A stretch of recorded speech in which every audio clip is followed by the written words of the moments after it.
जी तो नाज़रीन, मैं इस वक्त मौजूद हूँ लाहौर के मियानी साहब कब्रिस्तान में और आज मैं आपको एक ऐसी कहानी सुना रहा हूँ जिसे सुनकर यकीनन आप लोगों का ईमान भी ताज़ा होगा और आप शायद हैरत ज़दा भी रह जाए। एक बाज़ार हुस्न से ताल्लुक़ रखने वाली खातून की कब्र पर मैं आपको लेकर जाऊँगा, जिसके साथ मुंसलिक एक ऐसा वाक़या है जिसे सुनकर हम सबको अल्लाह पाक की रहमत पर यकीन आ जाता है।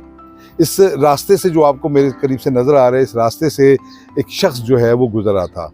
एक कब्र से खुशबुओं की लिपटें आ रही थी, खुशबू उठ रही थी। तो बड़ा हैरत ज़दा रह गया कि किस नेक शख्स की कब्र है। तो उसने बहरहाल जाकर उस कब्र का जब रिसर्च की कि ये कौन है, तो पता लगा कि ये बाज़ार हुस्न से ताल्लुक़ रखने वाली एक गुलकारा है। ताहम उसके मुतालिक ये बात मशहूर थी कि वो इंतहाई सखी खातून है, जो कमाती थी वो सब का सब गरीबों पर लुटा देती थी। हम कोई भी राय रखें मगर अल्लाह पाक को किसी की क्या अदा पसंद आ जाए ये वो रब करीम ही जानता है। तो आइए फिर हम उस कब्र की तरफ चलते हैं और आपको दिखाते हैं कि अम्मा बहारो या बहारो बेगम की वो कब्र जो है वो इस वक्त किस हाल में है। एक दिन लाहौर के मियानी साहब के कब्रिस्तान में से गुजरते हुए एक शख्स को एक कब्र में से बेहतरीन खुशबुओं की लिटें महसूस हुई। खुशबुएं इस कदर मशहूर कुन थी कि उस शख्स के पांव वहीं थम गए। गोरकन के पास गया और पूछा कि ये किसकी कब्र है। सिर्फ ये पता चला कि ये बाजार हुस्न में रहने वाली एक रक्कासा की आखिरी कयामगाह है। वो शख्स बाजार हुस्न पहुंचा और उस खातून के बारे में मालूमात हासिल की। उसे पता चला कि ये बहारो बेगम की कब्र है। लोगों ने इस शख्स को बहारो बेगम की सखावत और गरीब परवरी के मुतालिक बताया। यहाँ तक मालूम हुआ कि इससे पहले और बाद में किसी भी इंसान ने गरीबों के लिए इतनी आसानियां पैदा नहीं की। बहारो बेगम को बहारो मशीन भी कहा जाता था क्योंकि उस वक्त ग्रामोफोन नए नए आए थे। रिकॉर्ड सुनने के लिए हर बार सुई तब्दील करनी पड़ती थी। लाहौर शहर में बहारो बेगम ने सबसे पहले ये ग्रामोफोन खरीदा था। उस पर लगाए गीतों पर रक्स किया करती थी। लोगों में उसका नाम बहारो मशीन मशहूर हो गया। अजनबी शख्स बाजार हुस्न से लोगों को लेकर जब कब्रिस्तान पहुंचा और खुशबू के मुतालिक बताया तो लोगों को यकीन न आया, मगर जब वो कब्र पर पहुंचे तो बेहतरीन खुशबुएं उनकी मुंतजिर थी। एक शख्स ने बताया कि खुशबू की असल वजह मुगनिया की वो गरीब परवरी है जिसकी बदौलत उसने गुर्बत में पिसे हुए लोगों की किस्मत को बदल दिया। बहारो बेगम बाजार हुस्न लाहौर में रहने वाली एक मुगनिया और रक्कासा थी। उसका लाइफ स्टाइल शहजादियों जैसा था। वो बेपनाह दौलत, सोना और हीरे जवाहरात की मालिक थी। वो जिस्म फरोश नहीं बल्कि फनकारा थी। गायकी और रक्स करना उसका प्रोफेशन था, लेकिन ये उसका जाहिरी पहलू था, जबकि बातनी पहलू इंतहाई हमदर्द, नेक सीरत और आला किरदार वाली खातून का था। बहारो बेगम लाहौर में ठोकर न्याज बेग गांव की रहने वाली थी। कहा जाता है कि बहारो बेगम 2 हफ्ते बाद अपने गांव जाती, ये उसकी रूटीन थी। गांव वाले उसकी आमद के मुंतजिर रहते। वो गांव पहुंचती तो देहाती उसके लिए रंगीन चारपाइयां बिछाते। ऐसी चारपाइयां खास और काबिले एहतराम मेहमानों के लिए ही बिछाई जाती थी। इस इज्जत और एहतराम की वजह बहारो बेगम की अपने गांव के लोगों से मोहब्बत और फयाजी थी। बहारो बेगम गांव में गरीब लोगों की खुले दिल से इमदाद करती। खाने पीने का सामान, इलाज, दवाइयाँ, कपड़े, शादी ब्याह के अखराजात वो अपनी जेब से करती। बहारो बेगम के आगे पीछे कोई भी नहीं था। उसने जिंदगी भर शादी नहीं की। खुदा ने उस मुगनिया के दिल में लोगों के लिए हमदर्दी और मोहब्बत का जज्बा पैदा कर दिया था। एक दिन वो गाँव में बैठी थी तो उसने गौर से देखा कि एक बच्चा दुनिया की मुश्किलात से बेनियाज होकर खेलने कूदने में मसरूफ है। वो बच्चा लंबा सा कुर्ता पहने सबसे ज्यादा शरारतों में मसरूफ था। उसने बच्चे को बुलाया और पूछा कि बेटा तुम कौन हो। बच्चा रोने लगा क्योंकि उसे पता लगा कि वो यतीम है। पता नहीं बहारो बेगम के दिल में क्या बात आई कि उसने फैसला किया कि उस बच्चे को अपने साथ शहर लेकर जाएगी। उसकी तालीम और तरबियत के तमाम अखराजात खुद अदा करेगी। यूं वो बच्चा रहीम बख्श बहारो बेगम के साथ बाजार हुस्न में मुंतकिल हो गया। बहारो बेगम ने बच्चे की तालीम और तरबियत पर खसूसी तवज्जो दी। उस बच्चे में भी खुदादाद सलाहियत थी। वो बेहतरीन कहानियां इंतहाई महारत से लिख लेता था। वक्त गुजरता गया, रहीम जवान हो गया और बहारो बेगम दुनिया से रुखसत हुई। मरने से पहले उसने अपनी सारी दौलत गरीब लोगों के लिए वक्फ कर दी।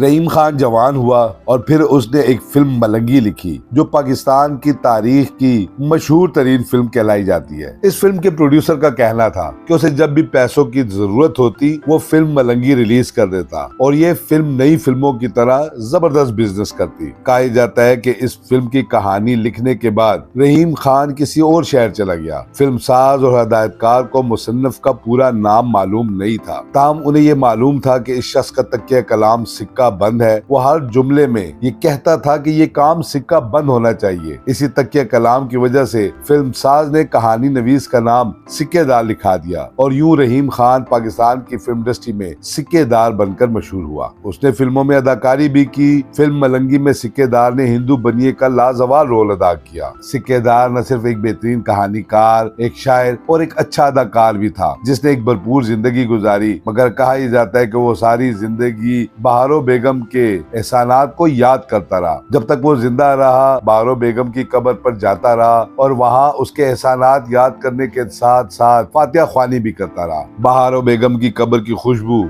और उसकी हकूकुल इबाद से मोहब्बत इंसानी फिक्र को एक अजीब दुनिया में ले जाती है। खुदाए बुजुर्ग बरतर ने अपने लिए मुख्तस इबादत पर भरपूर जोर दिया है, मगर उसके साथ साथ हकूकुल इबाद की भी हद दर्जा अहकामात सादर फरमाए। खुदावंद करीम अपने बंदों के लिए आसानियां पैदा करने वालों को हमेशा पसंद करता है। लोगों की मदद करना, उनका ख्याल रखना और उनके चेहरों पर सुकून और मुस्कुराहट बखेरना इस्लामी तालीमात के ऐन मुताबिक है। हमारी दुआ है कि अल्लाह पाक बहारो बेगम समेत तमाम मरहूमीन की मग़फ़िरत फरमाए। बहारो बेगम के मुतालिक ये कहा जाता है कि वो अपने इलाके में बड़ी मशहूर थी, लोग उनकी बड़ी इज्जत करते थे और उस दौर में जब किसी की इज्जत की जाती थी उस इलाके में, तो उसके लिए रंगीन चारपाई ला के बिछाई जाती थी। और लोग कहते हैं कि जब बहारो बेगम आती थी तो उनके लिए बाकायदा तौर पर रंगीन चारपाई बिछा कर इलाके के लोग उनकी इज्जत और उनके जो है वो तौकीर करते थे और उनकी जो है वो इज्जत अफजाई करते थे। बहरहाल जी, इंसान की अपनी उम्र कितनी होती है? 50, 60, 70, 80 साल, मगर उसकी ख्वाहिशात हज़ारों साल पर मुहित होती हैं। इंसान को हज़ारों साल की उम्र मिल जाए, इसके बावजूद इंसान मज़ीद उम्र की जो है वो ख्वाहिश ज़रूर रखता है। मेरा जिस्म मेरी मर्जी के नारे लगाने वाले लोग सिर्फ ये समझे कि ये जिस्म तो एक कैरियर है, असल चीज़ तो आपकी रूह है। और रूह का इंसानी जिस्म में वज़न कितना है, इस हवाले से जब एक तहकीक हुई तो यकीनन वो इंसान की आंखें खोल देने के मुतरादिफ है कि सिर्फ 21 ग्राम जो है वो इंसान की रूह का वज़न है। और आप ये देखें कि इस 21 ग्राम की रूह में हमारे अंदर कितना लालच, कितना हसद, कितना गुस्सा, कितना बुग़्ज़ और कितनी जो है वो हवस भरी होती है। इंसान को सारी दुनिया की बादशाहत मिल भी जाए तो उसकी हवस फिर भी ख़त्म नहीं होगी। इंसान की ख्वाहिशात या तो सब्र की वजह से ख़त्म होती हैं या फिर कब्र की मिट्टी ही उन ख्वाहिशात को अपने साथ दफन कर देती है। छोटी सी ज़िंदगी को गनीमत जानिए और अपनी ख्वाहिशात का दामन इतना वसी न करें कि वो आखिरी सांस तक पूरी ना हो सके। ये जी अब हम पहुंचने लगे हैं जी बहारो बेगम की कब्र के करीब, और ये है जी उनकी कब्र। ये है जी वो खातून, ये है वो कब्र जिससे खुशबुएँ उठती थी। और फिर इस एक खुशबू के उठने ने दुनिया को एक ऐसे वाक़े से रोशनास कराया, एक हमदर्दी, एक इंसानियत और एक जो है वो सखावत की एक बहुत बड़ी जो है वो स्टोरी लोगों के सामने आई। अल्लाह पाक को इंसान की कौन सी अदा पसंद आए, कौन सा अमल पसंद आए और वो उसे इज़्ज़तों से नवाजे, ये अल्लाह के अपने राज हैं।